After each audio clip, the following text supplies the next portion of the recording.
Well, let's talk about something that's very personal to me, and that's Shrek.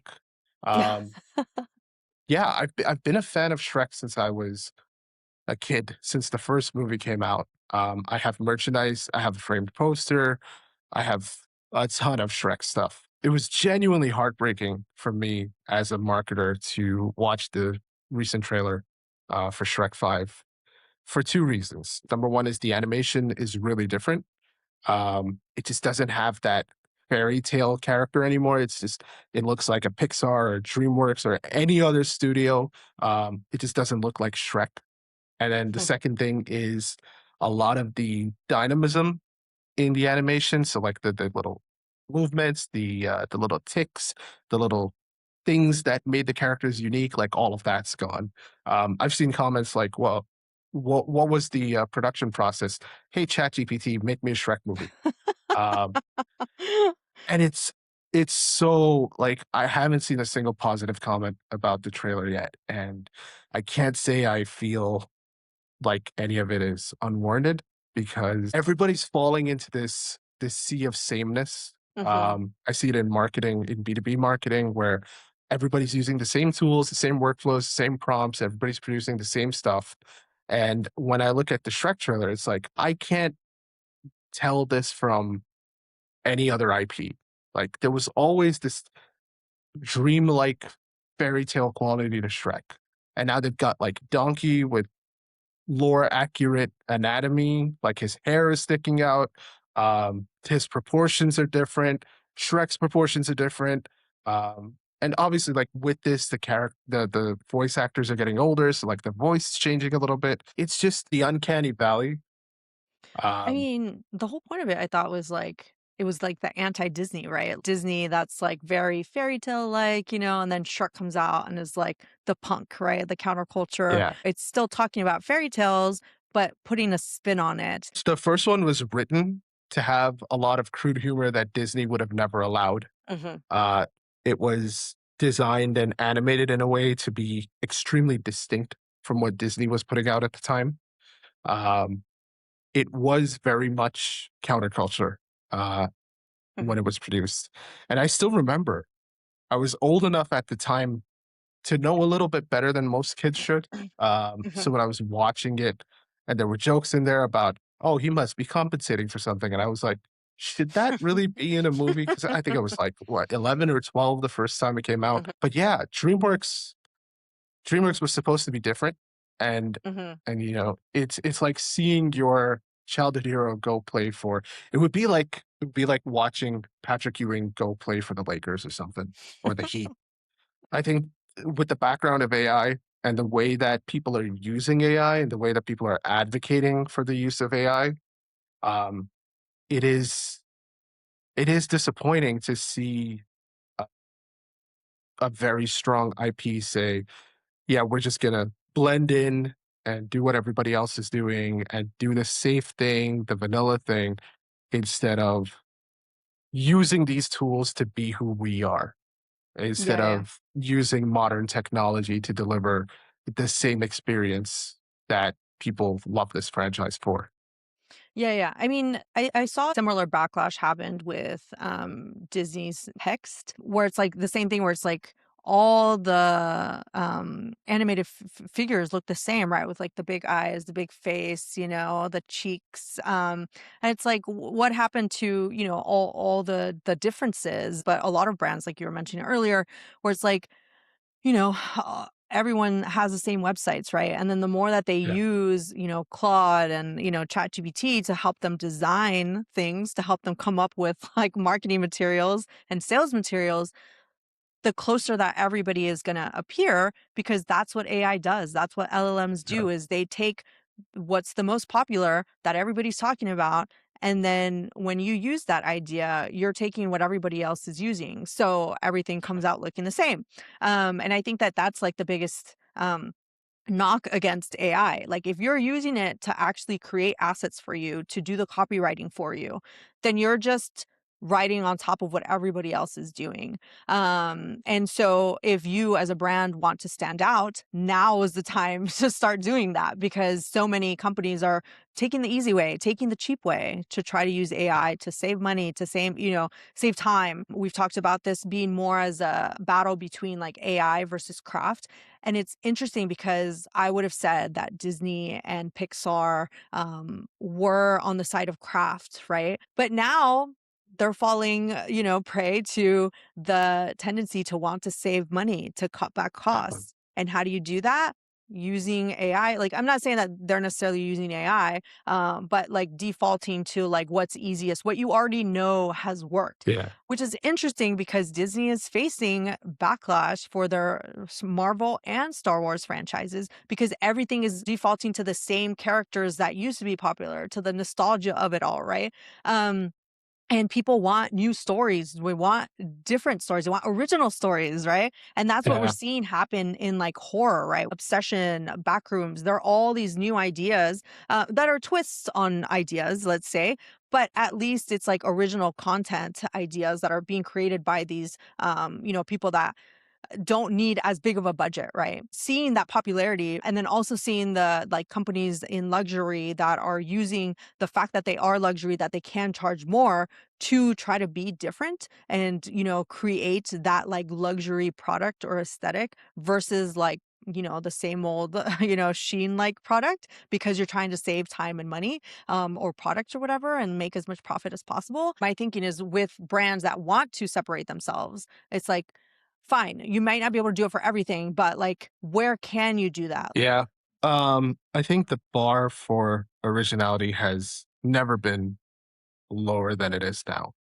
Uh, when I'm looking at new tools, new software, new products,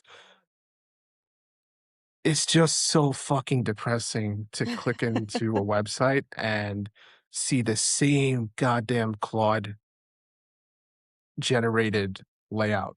Like Mhm, I already have lost interest. The moment I see that font and that orange and cream colored color palette, I'm like, I know what kind of culture is behind this product and I mhm, don't want anything to do with it.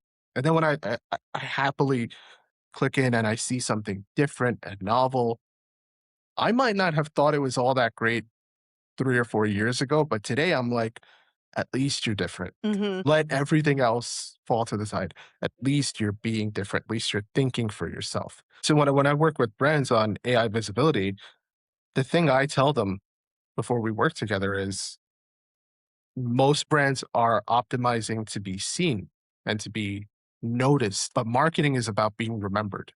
mm, Marketing is about capturing attention and then holding on to that attention long after the person has watched your ad or been to your website or engaged with your brand in some way. And so if you're optimizing, you're creating your content and your messaging and your positioning to be correct. I call it optimizing for sterility. mhm. You want to be correct. You want to be in line with the rest of the industry or the rest of your category. No one's going to remember you. It's why we see the big companies get fatter. They make more money because people know who they are. They're the safe option. But if you're trying to be one of 5 safe options, people are always going to pick the biggest one or the second Mhm. biggest one. They're not going to pick number 3, number 4, number 5, number 162. So if you're in a crowded category, the only way you stand out is by being different. But not only is the bar for originality so low, I think marketers, leadership teams, founders, I think courage has never been rarer. Uh, Mhm. and you need so little of it to step outside and say, we're not gonna do this with Claude. Or we're not gonna use AI for this. We're gonna do it ourselves. We're gonna be old school. It just reminds me of that where it's like, how much are we losing by just, giving into, how easy it is to use AI? Yeah.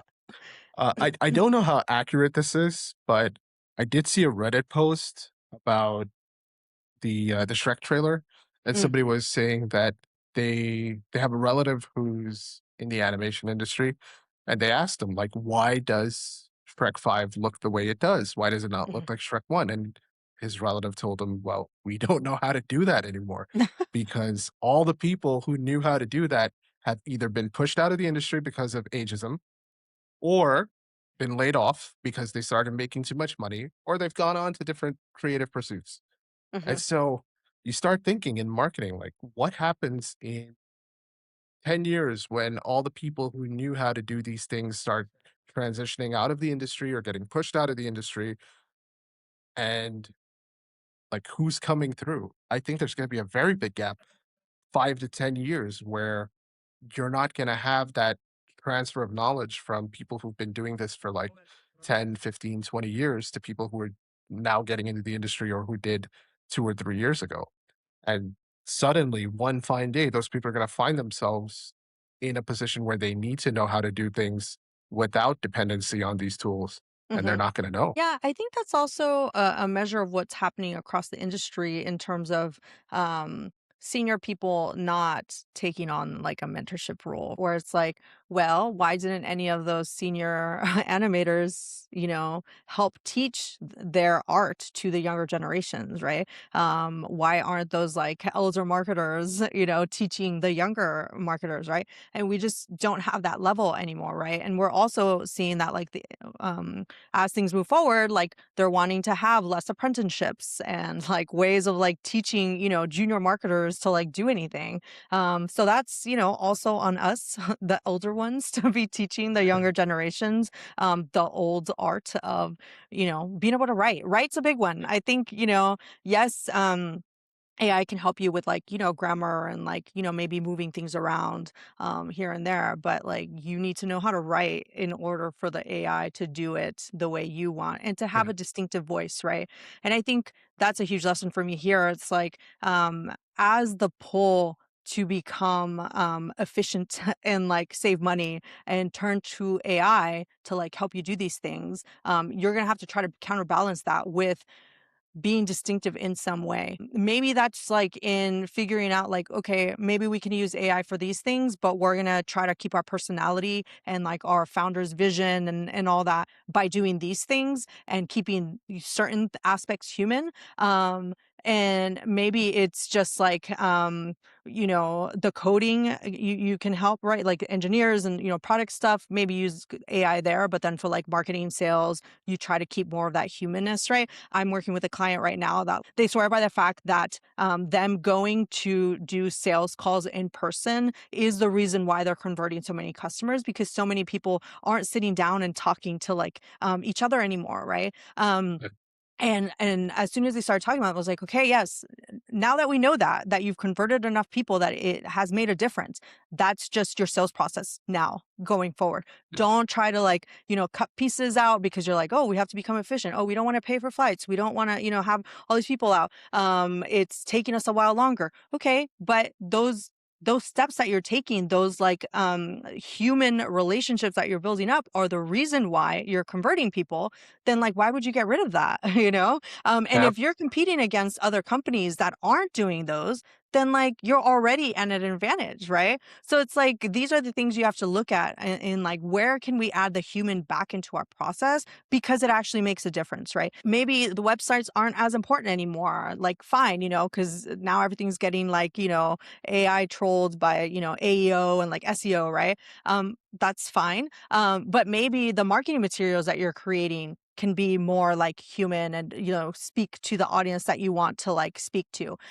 There just has to be a balance here because if not you're just going to be like every other company, and in a time when every other company is competing for the same customers, then like the customers is just going to go for the cheapest or like the one that like speaks to them most or like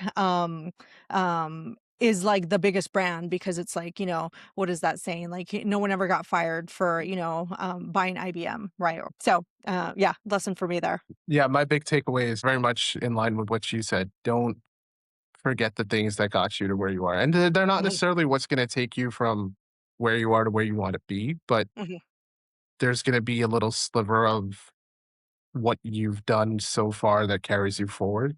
And so mhm, maybe it takes a different shape or you apply it a different way, but that character, that soul, that has to continue forward. Um, Otherwise, one day your customers are going to look up and not recognize your company. Cool.